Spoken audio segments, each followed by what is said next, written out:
Xin chào các bạn. Hôm nay Trần Thị chúng tôi sẽ chia sẻ cho các bạn nguyên nhân vì sao mà nền gạch tầng 3 những tầng trên cùng nó hay bị bong rột. Bong rột. Bây giờ thứ nhất là như các bạn đang thấy á, là hiện trạng bây giờ á, như các bạn đang thấy trên màn hình á, là nó sẽ bị phồng lên. Và cái gạch mà người ta đang lấu đây là gạch gốm, gạch làm từ đất sét. Qua cái thời gian mưa nắng, cái công trình này là nhà này đã sử dụng được 3-4 năm nắng thì nó có hiện tượng là phồng rột và nó bị có hiện tượng là gây thấm sàn ở phía dưới. Thời gian sử dụng của ngôi nhà mình là nó bị giảm xuống một cách rõ rệt. Bây giờ hiện nay đội thi công của Trần Thị đang tiến hành sửa chữa lại và tiến hành chống thấm lại cho cái công trình, cho cái ngôi nhà này. Đó là cái hiện trạng. Bây giờ chúng tôi sẽ đưa ra khoảng những cái nguyên nhân sau để gây ra cái hiện tượng bong rột như hiện nay. Thứ nhất á, là qua thời gian sử dụng thì nhiều khi có một số cái nền nhà nó không đều á, nó sẽ bị lún một bên thì nó sẽ gây ra cái hiện tượng bong rột như thế này, phồng lên như thế này.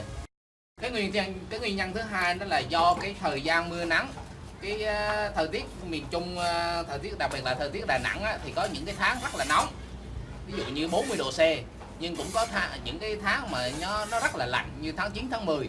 Thì do quá trình sự chênh lệch nhiệt độ giữa nắng và giữa lạnh và nóng thì nó sẽ gây ra cái hiện tượng giãn nở, dẫn đến cái hiện tượng là gạch này nó giãn nở, nó sẽ bong rột lên và phồng lên ở giữa. Cái nguyên nhân thứ ba là do kỹ thuật lát này chưa chuẩn.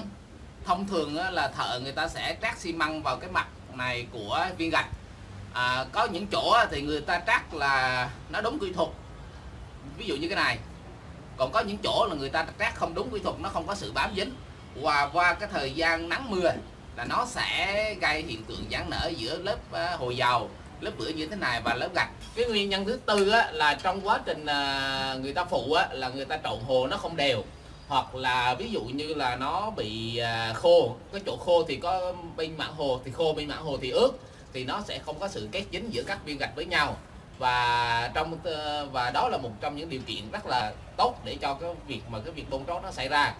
Và cái nguyên nhân thứ năm tiếp theo là ron gạch không đều, hoặc là nó quá sát nhau và sau cái thời gian giãn nở thì nó sẽ gây cái hiện tượng là bong gạch. Bây giờ chúng ta sẽ qua cái cách khắc phục như thế này. Đầu tiên là chúng ta sẽ xác định từ cái vị trí nào nó bị ột phồng rột. Bước thứ hai là chúng ta sẽ dùng máy cắt gạch. Chúng ta sẽ dùng cái máy cắt gạch như thế này. Chúng ta cắt theo một cái đường thẳng theo cái rong gạch để chúng ta gỡ những viên gạch khác lên mà không những ảnh hưởng những cái viên gạch xung quanh.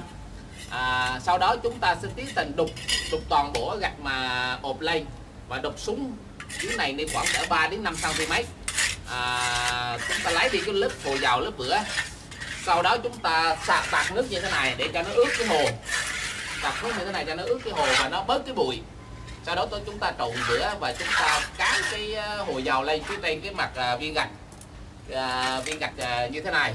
Đó, viên gạch như thế này. Sau đó sau khi chúng ta lót gạch xong là chúng ta sẽ hòa một cái nước xi măng tinh để đổ xuống những cái nền gạch lát như thế này.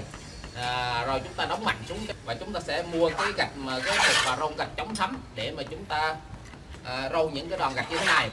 Và trong cái thời tiết này Đà Nẵng như thế này, chúng tôi nên khuyến cáo các bạn là chúng ta nên mua gạch chống thấm trên cái sàn này là những cái gạch đá người ta cắt ra, ví dụ như gạch Đồng Tâm đá cắt ra ví dụ 30-60, hoặc là những gạch Vigalacera 30-60 để mà chúng ta lót.